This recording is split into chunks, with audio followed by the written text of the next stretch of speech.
کہ یہ الگ چیز ہے اور یہ الگ چیز ہے، اور ایسے ہی کوئی بات امام حسین علیہ السلام کے ان فکروں سے بھی ظاہر ہوتی ہے۔ دوسری بات میں نے کل اشارتاً عرض کر دی تھی کہ یہاں امر بالمعروف نہی عن المنکر اور سیرت پر لے کے چلنے کا مفہوم عام طور پر لوگ غلطی سے سمجھ لیتے ہیں کہ نہیں امر بالمعروف یہ ہوا کہ رسم عبادات کے اوپر عمل کرو، نماز وقت سے پڑھو مثلاً، یہ امپورٹنٹ چیزیں ہیں، مگر یہاں اس جملے کا کیا مطلب ہے یہ دیکھنا ہے۔ روزے رکھنے کی فضیلت کا بیان کرنا، حج کے اوپر جانے کی فضیلت کا بیان کرنا وغیرہ، تو ایسا نہیں ہے۔ وجہ بتا رہا ہوں، یہ وصیت نامہ امام علیہ السلام نے کب لکھا ہے؟ مدینے سے سفر کرتے وقت۔ مدینے سے سفر انہوں نے کب کیا ہے؟ جب معاویہ کا انتقال ہوا ہے، اور جو اس کے ساتھ امام حسن علیہ السلام کی صلح کی جو شرائط تھیں، ان کے جس کو کہا تھا فلیگرنٹ وائلیشن میں، ان کے بلیٹنٹ وائلیشن میں صاف صاف ان کو توڑتے ہوئے معاویہ نے اپنا جانشین یزید کو مقرر کر دیا ہے، اور یزید نے امام حسین علیہ السلام سے بیعت کا سوال کیا ہے، جبکہ معاویہ صلح امام حسن کے مطابق ایک میک شفٹ یا ٹیمپرری ارینجمنٹ تھے کہ جو اپنی زندگی تک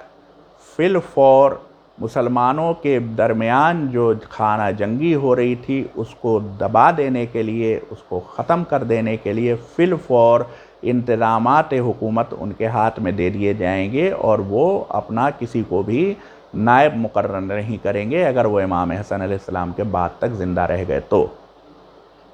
یعنی انتقال کے بعد سے وہ امر خلافت کو مسلمانوں کے اوپر چھوڑ دیں گے کہ مسلمان خود سے اپنا حاکم اور خلیفہ منتخب کر لیں، صلوات بھیجیں محمد وآل محمد پر۔ ایسا نہیں ہوا، ایسا ہوا نہیں، اور جب معاویہ کا انتقال ہو گیا تو یزید نے بیعت، زبردستی بیعت لینے کے لیے جن لوگوں سے کہا، 4 لوگ تھے، ان 4 میں سے مخصوص خاص کر کے جو 2 لوگ تھے وہ تھے امام حسین علیہ السلام اور عبداللہ ابن زبیر، اور یہ دونوں ہی صاحبان نے بیعت نہیں کی۔ عبداللہ ابن زبیر تو راتوں رات مکے کے لیے روانہ ہو گئے، امام حسین علیہ السلام مدینے میں رکے رہے یزید کے عامل سے ملنے کے باوجود، اور وہیں رکے رہنے کے بعد انہوں نے بھی مکے کا سفر جب اختیار کیا تو انہوں نے جو وصیت نامہ اپنے بھائی محمد حنفیہ کو لکھ کے دیا، اس میں یہ بات لکھ کے دی۔ تو ظاہر ہے کہ جس سیرت کی بات کر رہے ہیں وہ سیرت انتظام، حکومت کی سیرت، یعنی پوری قوم کی جو کلیکٹیو سیرت ہو سکتی ہے اس سیرت کی بات کر رہے ہیں، کہ وہ سیرت اب سیرت رسول اور سیرت علی ابن ابی طالب کے مطابق نہیں رہ گئی ہے۔ تو یہ ادھر لے کے آنا چاہتے ہیں، اور یہ امر بالمعروف قوم کو کرنا چاہتے ہیں کہ رسول کی سیرت اس سلسلے میں یہ تھی تو اس طرف آؤ، نہیں عن المنکر کرنا چاہتے ہیں کہ اگر جو دوسری طرف جو قوم چلی گئی ہے تو اس کو منع کریں کہ یہ سیرت رسول نہیں تھی، اس کو تم ترک کر دو، رسول کی سیرت کی طرف آؤ، صلوات بھیجیں محمد وآل محمد پر۔ تو رسول اللہ صلی اللہ علیہ وآلہ وسلم کی رحلت کے بعد سے جب حضرت ابو بکر مسند خلافت پر بیٹھے تو تمام تاریخیں اس بات کی طرف اشارہ کرتی ہیں، اس بات کی گواہی دیتی ہیں کہ حضرت ابو بکر خاص طور پر اس بات کے لیے متفکر رہتے تھے کہ ان کا ہر عمل، ان کا اٹھنا بیٹھنا، کھانا پینا، بولنا چالنا، ہر کام جو وہ کریں وہ بالکل اس طریقے سے کریں کہ جیسے سرکار کیا کرتے تھے، ان کے محب دوست، ان کے جس کے بنیاد کے اوپر یہ محاورہ بن گیا کہ یار غار، جن کے ساتھ ہجرت کے وقت غار میں وہ تھے، جو ان کے محبوب دوست تھے رسول اللہ صلی اللہ علیہ وآلہ وسلم، ان کا جو طور طریقہ تھا بالکل وہی طور طریقہ اپنائیں۔ حد یہ ہے کہ جب ان کی رحلت کا وقت آیا اور ان کو یقین ہوا کہ اب وہ نہیں اور دن بچیں گے اور اب ان کو سفر آخرت اختیار کرنا ہے، تو انہوں نے اپنی صاحبزادی ام المومنین حضرت عائشہ سے یہ پوچھوایا کہ یہ بتائیں کہ رسول اللہ صلی اللہ علیہ وآلہ وسلم کو کتنے اور کس طرح کے کفن دیے گئے تھے۔ تاکہ وہ وصیت کر سکیں اور اس کا انتظام کر کے جائیں کہ ان کو بھی ویسے ہی اور اتنے ہی کفن دیے جا سکیں۔ اس حد تک میٹیکولس تھے وہ اس معاملے میں کہ ہر کام ایسا کریں کہ جیسا رسول اللہ نے کیا تھا یا جیسا رسول اللہ کے ساتھ ہوا تھا، تدفین بھی وہیں ہو جہاں رسول اللہ کی تدفین ہوئی تھی۔ اب کہیں آپ خواہ اس سوال میں نہ پڑ جائیے گا کہ جب اتنے محبوب دوست تھے، قریب ترین دوست تھے رسول اللہ صلی اللہ علیہ وآلہ وسلم کے، تو آخر ان کو نہیں معلوم تھا کہ رسول کو کفن کتنے دیے گئے تھے اور کس طرح کے کفن دیے گئے تھے؟ یہ تو سب سے زیادہ ان کو معلوم ہونا چاہیے تھا۔ پھر کیا وجہ ہوئی کہ انہوں نے حضرت عائشہ سے دریافت فرمایا؟ اب آپ کو اس سلسلے میں معلوم ہے، آپ کو سوچنا چاہیے کہ اس وقت وہ انتہائی اہم کاموں میں مصروف تھے، اس لیے رسول اللہ صلی اللہ علیہ وآلہ وسلم کا جسد خاکی جب حضرت عائشہ کے گھر میں رکھا ہوا تھا اور اس کی تجہیز و تکفین کی، ان کی تجہیز و تکفین کا انتظام حضرت علی اور ان کے چچا حضرت عباس ابن عبد المطلب وغیرہ کرنے میں لگے تھے، تو اس وقت یہ دوسرے بہت اہم حکومتی امور میں، خلافت کے طے کرنے میں، بیعت لینے کے سلسلے میں، ان چیزوں میں بزی تھے۔ ان کی اس وقت ظاہر ہے کہ یہ وقت نہیں دے سکے، تو پرائرٹی وہ زیادہ تھی، تو اس طرف انہوں نے وقت دیا، تو اس لیے وہاں موجود نہیں تھے کہ وہ دیکھ سکتے کہ کس طرح کا کفن دیا گیا، کتنے کفن دیے گئے، تو مگر حضرت عائشہ تو موجود تھیں، تو انہوں نے حضرت عائشہ سے یہ سوال کر لیا۔ مگر ایک بات نہیں سمجھ میں آئی کہ آخر انہوں نے اپنا نائب منتخب کرنے کے سلسلے میں رسول اللہ صلی اللہ علیہ وآلہ وسلم کی، اپنے چہیتے محبوب دوست، اپنے آئیڈیل کی سنت پر عمل کیوں نہیں کیا؟ رسول اللہ صلی اللہ علیہ وآلہ وسلم نے تو ان کو خلیفہ مقرر نہیں کیا تھا، صحابہ کو بلا کے اور ان کے سامنے یہ نامزدگی نہیں کی تھی کہ میرے بعد حضرت ابوبکر خلیفہ بنیں گے، یا حضرت ابوبکر نہ صحیح کسی اور کا نام لے لیتے، کسی کو بھی انہوں نے جو مرض الموت میں اپنے، جب ان کو اس بات کا اطمینان ہوا، اس بات کا یقین ہو گیا کہ اب وہ رحلت فرمانے والے ہیں، وہ وقت قریب آ گیا ہے، تو انہوں نے کہاں حضرت ابوبکر کو نامینیٹ کیا؟ کہاں اس وقت انہوں نے صحابہ بزرگ جیسے کہ حضرت عبد الرحمن بن عوف کو، حضرت عثمان بن عفان کو، خود حضرت ابوبکر کو بلا لیتے، حضرت عمر کو بلا لیتے، یا اور جس کو چاہتے بلا لیتے، اور بلانے کے بعد سے وہ کہتے کہ میں ان کو اپنے بعد جانشین نامینیٹ کر رہا ہوں، تو ایسا تو آپ کہیں بھی تاریخ میں نہیں پائیں گے۔ ہاں، تاریخ میں یہ ضرور ملتا ہے کہ انہوں نے کہا تھا کہ کاغذ یا لکھنے کے کوئی بھی چیز، لوح اور دوات اور قلم لے آؤ تو میں کچھ ایسا لکھ دوں کہ جس سے پھر تم میرے بعد مشکلوں میں نہ پڑو، مگر اس وقت صحابہ کو نے اس قدر شور مچایا کہ ان کی جب علالت، جو مرض الموت کی ان کی علالت تھی، اس میں ان کے سر میں شدید درد رہا کرتا تھا، تو وہ ان آوازوں سے اتنا پریشان ہوئے کہ انہوں نے ان سے کہا کہ تم لوگ یہاں سے چلے جاؤ۔ یہ ہر جگہ روایتوں میں، ہر تاریخ میں آپ کو، جب آپ رسول کی رحلت کا واقعہ دیکھیں گے تو آپ کو ملے گا۔ خیر بہرحال، تو انہوں نے حضرت ابوبکر کو نامینیٹ نہیں کیا تھا، تو حضرت ابوبکر کو بھی چاہیے تھا، اگر تعصی کرنی تھی تو کہ وہ کسی کو نامینیٹ نہ کرتے، جیسے کہ سقیفے میں لوگوں نے ان کے ہاتھ پر بیعت کی تھی، ویسے ہی وہ کھلا چھوڑ دیتے، اوپن چھوڑتے کہ لوگ جس کے ہاتھ پر مناسب سمجھیں اس کے ہاتھ پر بیعت کر لیں، مگر انہوں نے ایسا نہیں کیا۔ انہوں نے حضرت عمر کو اپنا خلیفہ نامینیٹ کیا، اور یہ سنت رسول کے مطابق ہرگز نہیں تھا۔ اسی طرح سے حضرت عمر نے اپنے انتقال کے وقت مجلس شورا بنائی، شورا کی کمیٹی تشکیل کی، اور شورا کی کمیٹی کے حوالے کیا کہ وہ اس طریقے سے، جس کے اوپر تفصیلی گفتگو ہو چکی ہے، وہ اگلا جانشین ان کا منتخب کریں، اگلا خلیفہ اور سربراہ منتخب کر لیں، امیر المومنین کو منتخب کر لیں مسلمانوں کے۔ ایسا تو رسول نے نہیں کیا تھا، تو یہ سنت رسول کے مطابق کہاں تھا؟ ایسا ان کے پریڈیسیسر حضرت ابوبکر نے بھی نہیں کیا تھا، تو یہ سیرت حضرت ابوبکر کے مطابق بھی نہیں تھا۔ تو ان دونوں حضرات نے تو خود اجتہاد کیا تھا، کسی سیرت کے اوپر عمل نہیں کیا تھا، تو یہی بات تو حضرت علی نے کہی تھی کہ میں کتاب اللہ اور سنت رسول پر تو عمل کروں گا مگر سیرت شیخین پر عمل نہیں کر کے اجتہاد کروں گا۔ تو اس میں کون سی ایسی بات ہو گئی تھی کہ اس کی وجہ سے انہیں ڈسکوالیفائی کیا گیا، اور حضرت عثمان نے جنہوں نے یہ وعدہ کر لیا تھا کہ وہ سیرت شیخین کے مطابق بھی عمل کریں گے، کیا انہوں نے سیرت شیخین کے مطابق عمل کیا؟ مجھ سے مت کچھ پوچھیے، آپ تاریخ کی کتابیں پڑھ لیجئے، اور اگر جدید لوگوں میں سے پڑھنا چاہتے ہیں، کسی کو بھی جس نے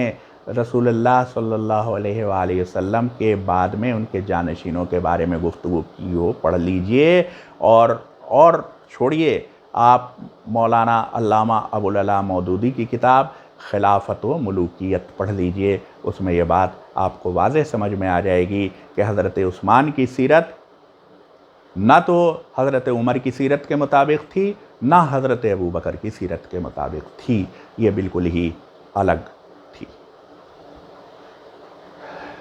تو اس طرح سے جب حضرت علی علیہ السلام کو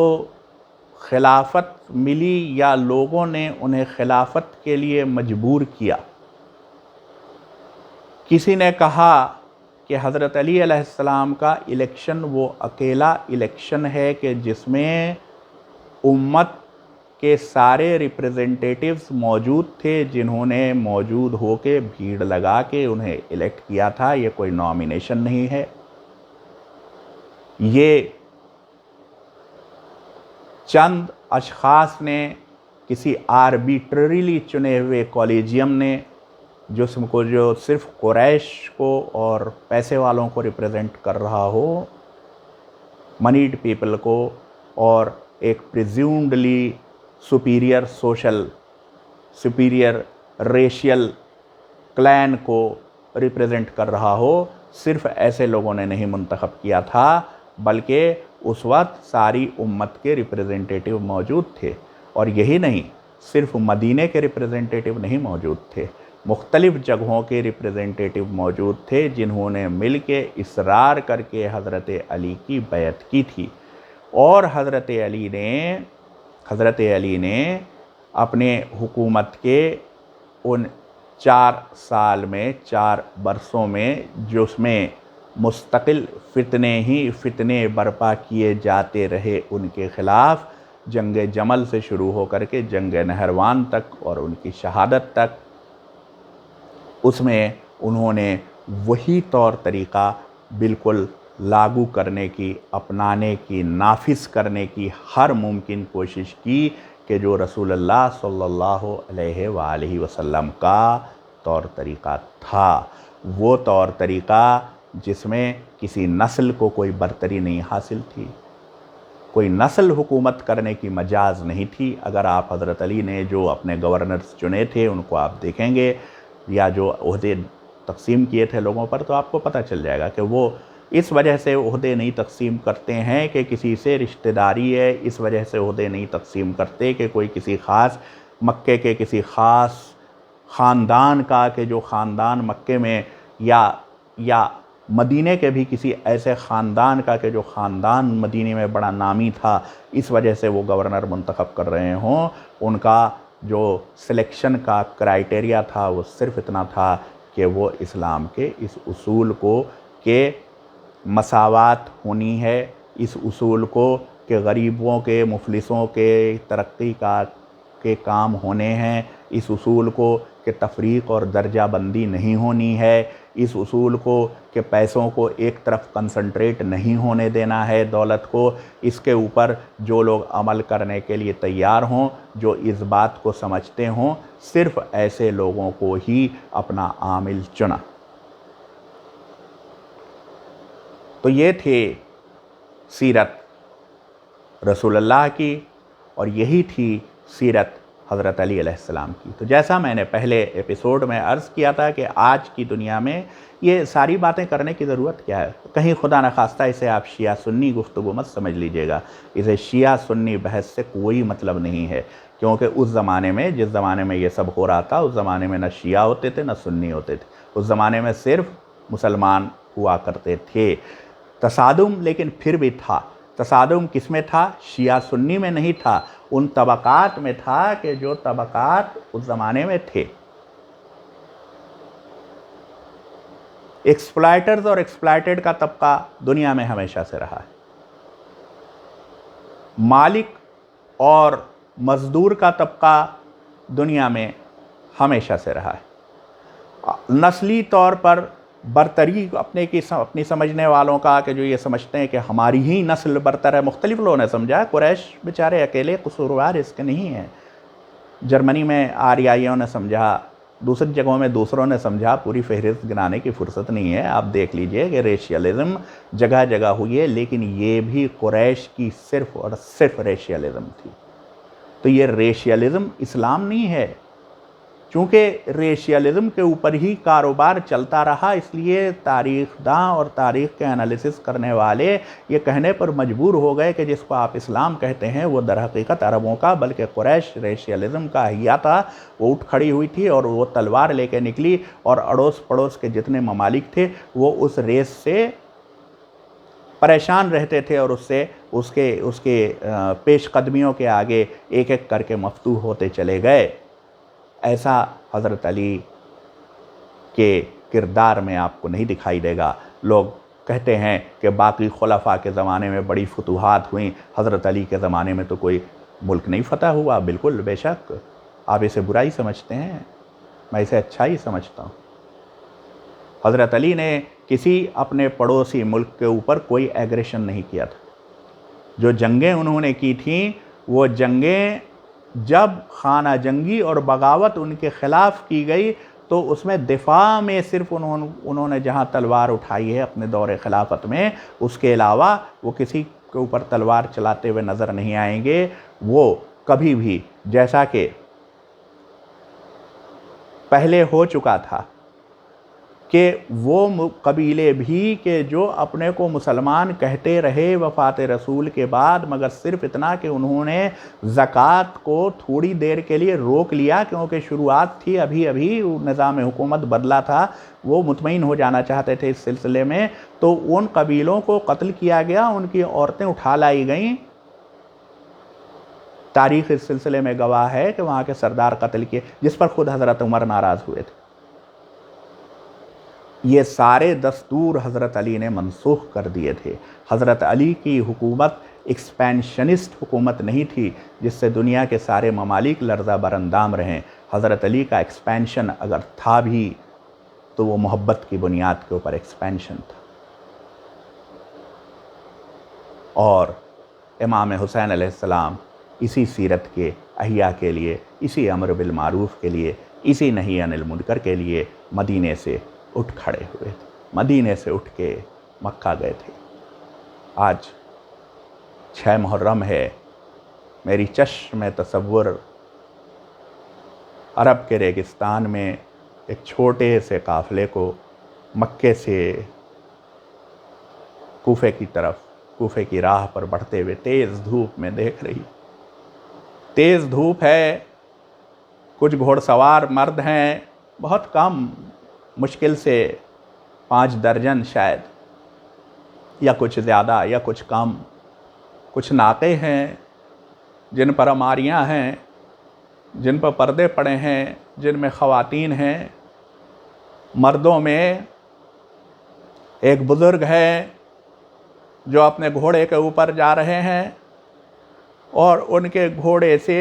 بس 2 قدم پیچھے ایک اور گھوڑا چل رہا ہے، اور اس گھوڑے پر ایک نونہال، ایک جوان رہنا سوار ہے کہ جن لوگوں نے رسول اللہ صلی اللہ علیہ وآلہ وسلم کی زیارت کی تھی، وہ اگر اس کے چہرے کی طرف دیکھتے ہیں تو کہتے ہیں کہ واللہ یہ رسول کی تصویر ہے، رسول کی جوانی کی تصویر ہے۔ ناگہاں آگے آگے چلنے والے بزرگوار نے